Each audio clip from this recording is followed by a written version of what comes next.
Hi, it's Kim from Homestead Witchery, and today we're going to show you around our farm. Hey everybody, wanted to show you a couple things.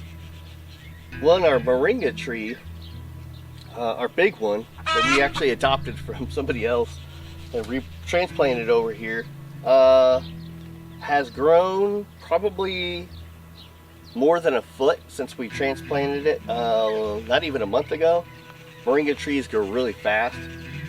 These are, I believe they're from Africa, but super nutritious plant. You know, you can find the powder in like health food stores. We're growing it as a fodder supplement, I guess you could say.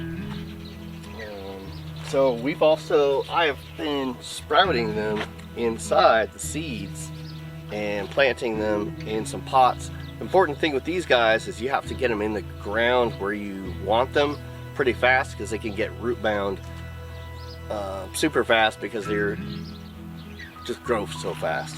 The thing about moringa is you don't want to feed off too much. It can actually, I think I've read some studies, it can cause some liver problems in like chickens.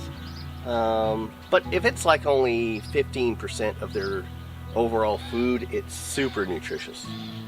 And then also, I just got an egg out of our coop. This is from our Easter egger. We never really got an actual breed for her, but she looks just like a brown Easter egger and really lays a beautiful blue-green egg. Okay, now I'm going to show you about the brooder and the alterations I made to it, plus the little chicken integrator that I'm going to use to keep the smaller chickens safe. So on the brooder, I cut holes so the little chicks can come in and out and get used to being in the flock that way. And over here, the smaller chickens are doing great. It works just the way I wanted. Everybody's able to stay safe. So I'm really happy with the way these two things turned out, and I'll be using them again. I will also be doing a little alteration to the alteration I did, because I want to be able to slide a board down so I can use this until they're ready to come out and be with the rest of the flock. I'm just going to cover up the holes. Next, we're almost ready to start running this fence. So we got these in a couple days ago. We had some problems with some caliche and some of the big rocks, but we managed to finally get around them or get them out, you know, depending on what it was. And then got them the dirt tamped back in. And then yesterday we put in this little one. It's going to hold the horizontal cross brace. And we've got that one down there, so we just need to put in some T-posts and we'll be ready to run the fence. The last thing I'm going to do is make the gate. I'm just going to build a gate out of 2x4s and hang it, and then this side of the fence will be done. The reason we're fencing off this part of our yard is because this, where the dogs are and the chickens are, used to be one big yard. We're going to take out the middle fence, and this is going to be our giant chicken yard. We're going to have alohas, saramas, and shamanis. There's a giant desert spiny lizard we can see from, it's like that big, 60 yards away. Or I don't know if it's that far. He's back there doing push-ups. Yeah, so there's some craziness in the background here. We are doing some repairs to a coop that we inherited, I guess you could say. It's a small coop, and I think it's where I'm going to end up putting the saramas, probably, just because they're small, it's small. And then that will be in the yard somewhere. We don't know where. But there's some wood rot on it, so we need to fix that stuff. Next, we're going to go look at the garden. Here is the zucchini and cucumber patch. As you can see, the zucchini is huge. It's about up to here. We have already started eating some zucchini from it. It's not as productive as I was hoping it was going to be. But with as many, oh, I see one. As many plants as we have, I think we're gonna have plenty this summer. Over here is our Armenian cucumber, and They grow really fast. I did a little experiment on Instagram where I measured the growth in about 48 hours, and I got about 2 inches of growth of length and maybe an inch in width. These are amazing, and they do really well in a hot climate like this. Now I'm going to come over and talk about the tomatoes. Here's the tomato patch. I have a Whopper or something over here that is finally flowering.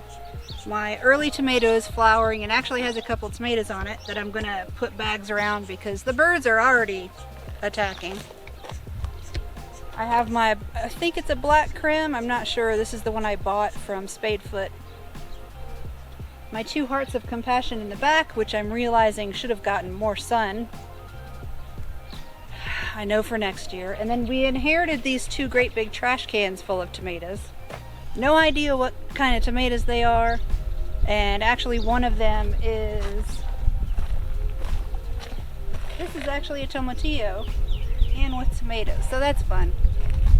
And now I'm gonna tie some bags on here so that the birds don't destroy the tomatoes that are coming up. Now I'm in the spot where the other end of the fence is going to be. It's on the side of the house because it's easier to run 25 feet of fence than 200. And our garden is going to go here. We're going to do it differently next year. I'm going to modify Justin Rhodes' chicken garden idea, and we're going to have cattle panels. That's going to be our garden fencing with hardware cloth on the bottom to keep squirrels and rabbits out, and the dogs. And we're also going to keep the hoop houses because it's really sunny here and we need to shade our garden, but that's what's going to happen over here.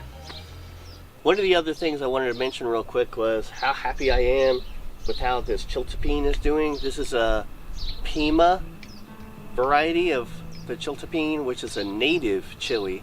It's actually one of the most primitive forms of a chili, and it's kind of like a bird's eye.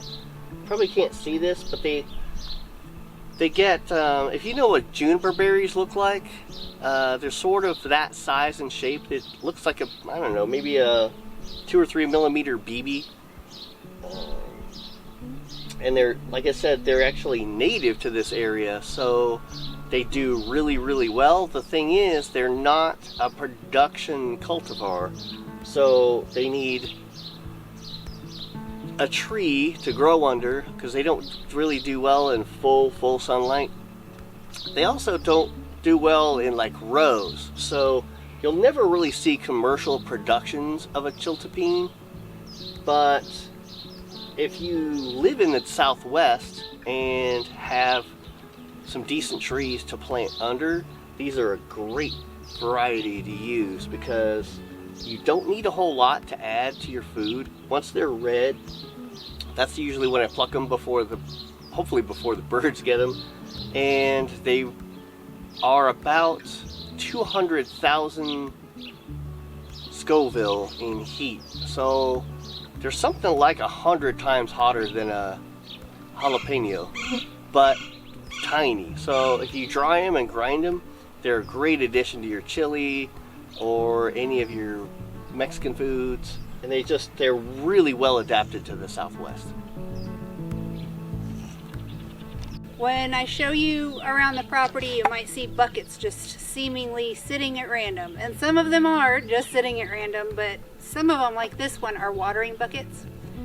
We don't have irrigation run, and I still want a way to do a slow drip. So if you see a bucket under a tree, it probably has a little hole in it.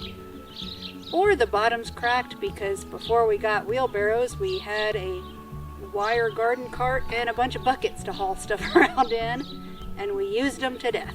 So they would have cracks in the bottom, and that's what I use. I fill it with a little bit of dirt, and then I use that to water my plants. And that way I know this raspberry gets 5 gallons of water in the morning and in the evening. And we have them under several of our trees, and that's how we do a slow water without irrigation.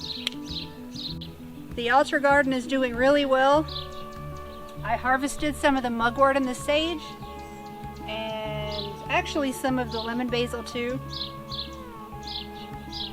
I also added this little water spot because birds and lizards and rabbits were coming in here tearing up the ground so they can eat wet dirt. So I gave them a water point and it's being used and everybody loves it. Everybody's happy. I've mentioned it before, but this is what we're calling the garage because garage is easier to say than what it is. It's very full, but it holds everything I need. Everything moves really easily. This is on a wagon, so I can just pull it out if I need to use it or just get something behind it. It's all under shade, so it's not getting beaten to death by the sun, and I love it. The muse is still in painting progress, so we're gonna make that another video. Probably once it's done, you'll see that again, but that's it. That's about where we are on the homestead. Thanks for watching. See you next week.